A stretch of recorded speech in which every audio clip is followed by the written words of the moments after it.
Dari bijak, from wise to excellent. Amin.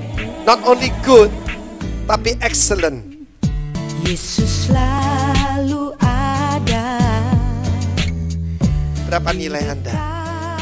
Nilai Anda bukan berapa karat berlian yang ada di hidungmu, gondel yang ada di telingamu, bingel yang ada di kakimu.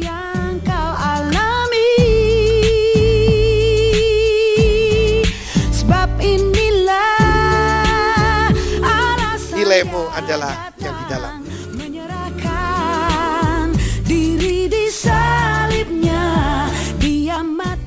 Manusia rohani,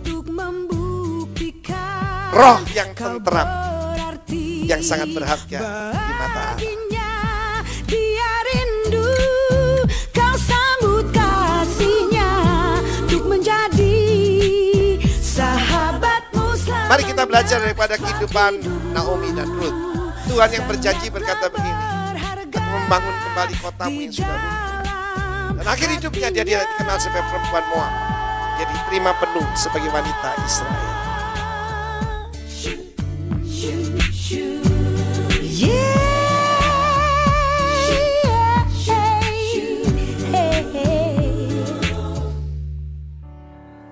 Silakan duduk saudara kekasih. Nah saudara yang kasih Tuhan, tema yang saya sampaikan kepada pemimpin saudara Ibu Lili adalah dari bijak kepada bajik. Ya, Tuhan minta kita naik tingkat dari bijak, from wise to excellent. Amin. Not only good, tapi excellent. Apa bedanya bijak dengan bajik? Cuma beda I dengan A. Bijak itu wise, more than clever. Clever itu cungming, ya. Tapi lebih daripada bright. Ya, dulu kan wanita itu katanya perlu 3B. Ya. Perlu apa? 3B itu apa aja? Beauty, brain, behavior. Lebih dari itu. Amin. Standar daripada kingdom woman sangat tinggi. Yaitu bajik. Dalam bahasa Amsal 31, wanita yang bajik. Di manakah engkau mendapatkannya? Dia lebih berharga daripada permata.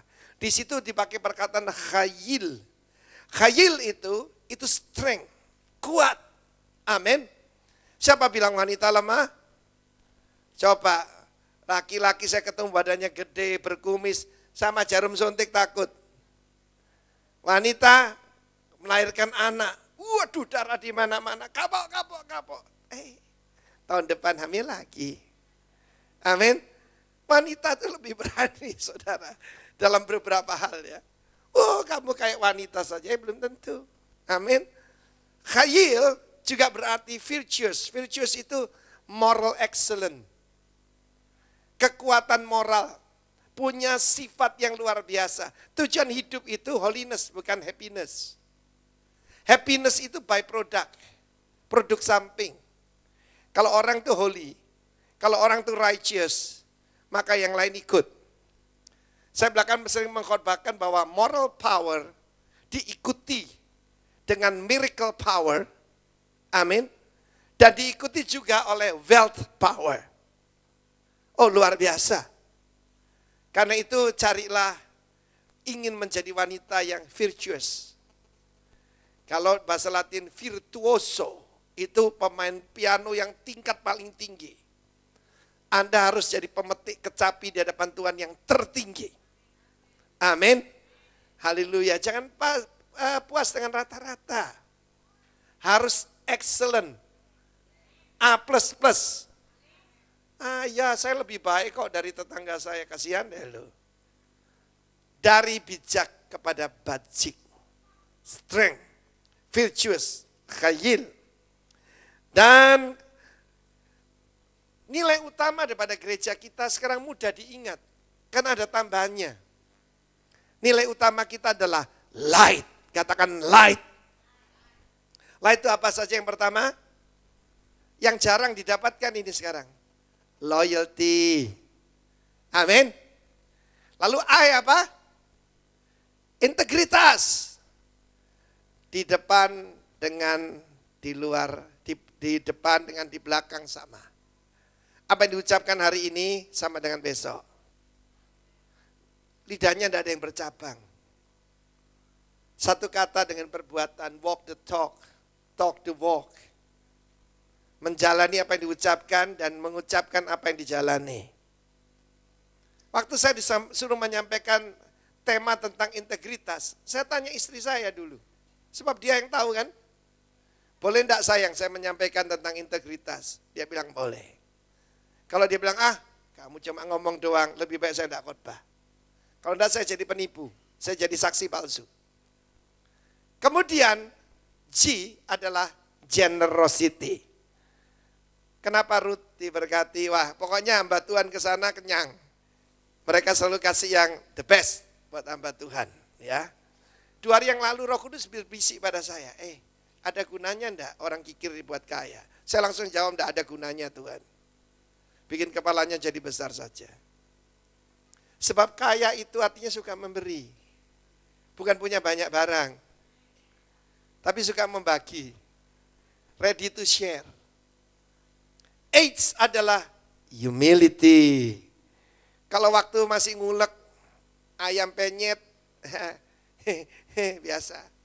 Nah kalau sekarang udah kaya raya, amin. Duit yang ngejar dia. Loh saya tahu kalau sampingnya Ruth itu ada aja, sampingnya Pak Rudi. Selalu ada orang. Mereka yang minta-minta. Buka dong di kota kita. Seperti sekarang. Waktu saya mulai pelayanan di Denpasar, saya dihina orang. Sebab di tepi pantai pakai celana pendek, pakai sandal, pakai gitar. Ya, pendeta Bambung, hipis. Ya.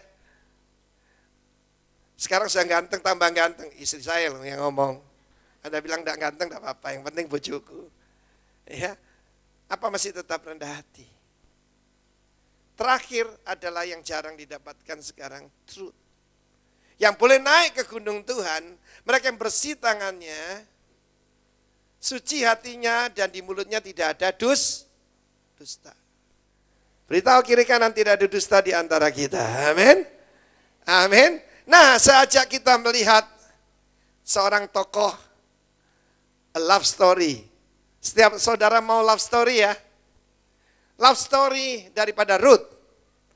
Kebetulan yang bersaksi namanya Ruth. Padahal enggak janjian loh. Tadi saya enggak tahu dia datang. Nah saudara, Ruth ini adalah tokoh yang luar biasa. Saya perhatikan kisah cinta bangsa-bangsa akhirnya mesti tragis. Sampai engtai. Bagaimana akhirnya? Sesak, bunuh diri, ya kan? Lalu yang satu menerjunkan diri dalam kuburan, mati semua. Romeo and Juliet, bagaimana akhirnya? Bali. Pranecitra Layonsari, bunuh diri. Pronojoyo Roro mendut tenan, mati sisan.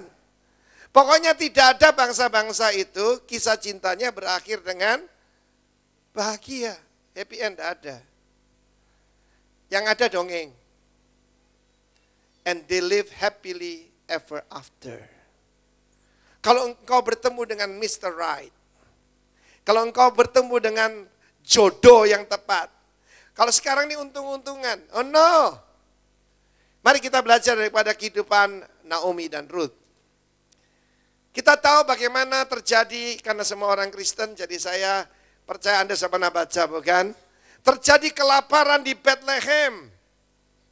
Krisis bisa datang dan mendadak. Kemarin ada gempa bumi menghantam Haiti. Ribuan yang mati. Dan itu di daerah barat, itu negara paling miskin di dunia. Haiti itu pusatnya voodoo, kuasa kegelapan. Haiti itu saudara mengalami dijajah oleh saudara masih ingat diktator Duvalier. Mereka miskin. Dan sekarang ini dihantam oleh gempa bumi. Habis-habisan. Saya mau beritahu, krisis bisa datang. Tapi catat ini, crisis is only for a season. Krisis itu cuma satu musim. Amin. Pada waktu terjadi musim dingin, tidak ada orang membuang yaitu celana renangnya. Kenapa? Musim semi akan datang. Amin. Tidak ada orang bunuh diri. Sebab apa? Musim semi akan datang, musim panas akan datang. Dan ketika musim panas tidak ada orang membuang jaket tebalnya, karena musim dingin akan datang. Katakan krisis cuma semusim. Perceraian bukan jalan keluar. Saya tekankan sekali lagi, saya teriakan dari mimbar ini, perceraian bukan jalan keluar. Krisis cuma semusim. Amin. Dan kita lihat di sini ada pasang suami istri dengan dua putranya. Elimelek, istrinya namanya Naomi, putranya Mahlon dan Kilion. Mereka menyeberang Yordan. Mereka crossover. Berita akhir tahun yang saya sampaikan di Bali adalah the crossovers. Ruth menyeberang ke Batam. Wah, dulu gaya Raja Wali suaminya. Kenapa? Ngangkat ayam. Naik ojek ngangkat ayam. Itu gaya Raja Wali, menyambar ayam. Tapi sekarang jadi bos. Ingat loh, light. Tetap loyal sama Tuhan, ya. Nah saudara, Elimelek artinya my God is king. Tetapi banyak orang tidak pernah tanya Tuhan, dan terjadi tragedi, Tuhan yang disalahkan. Tuhan bilang, kamu tidak pernah tanya aku. Kamu pilih pasangan itu karep-karepmu dewe. Kamu mulai bisnis itu tidak tanya-tanya. Sekarang menyalahkan aku, kata Tuhan. Banyak daripada kita berpikir, ya pokoknya saya mengembalikan perpuluhan, ya semuanya beres. Saudara, mengembalikan perpuluhan itu cuma memperbesar rasa terima kasih. Waduh Tuhan, tidak layak saya terima seperti ini. Hidup di dalam Tuhan itu cuma grace and favor. Kasih karunia dan kebaikan. Amin. Dan mereka pergi ke tanah Moab. Tanah Moab itu di sebelah utara, ya saudaraku, bukan sebelah utara, itu sebelah timur, ya sebelah timur daripada Yordan. Itu kering, garing, gersang. Tetapi mereka bukan cuma itu, orang-orang di daerah itu menyembah dewa Kemos. Itu penyembahan yang menjijikkan. Karena semua pemuda harus jadi pelacur bakti kepada homoseks. Dan yang gadis-gadis kehilangan keperawanan di kuil-kuilnya. Bangsa yang rendah sekali, lebih rendah daripada Kanaan. Seringkali kita kalah sama ikan. Ikan itu cari lingkungan yang baik. Mereka berpikir cuma secara ekonomi. Bethlehem artinya rumah roti. Efrata artinya tempat yang berbuah ganda. Efrata juga artinya tempat, yaitu timbunan abu. Abu atau puing gambaran kegagalan, bukan? Tapi Tuhan bisa merubahnya menjadi tempat yang berlipat ganda. Katakan haleluya. Hidupmu seperti tumpukan abu di jamah Tuhan. Double fruitfulness. Angkat jari 2. Ini bukan kampanye. Tuhan menyediakan double portion, 20-10, 20 itu 10 kali 2, tahun ini adalah the year of expansion and the year of double portion. Teriakan double portion. Ruth, lihat saya, yang kamu alami belum apa-apa. Kamu baru ngalami 30 kali ganda, belum 60, belum 100.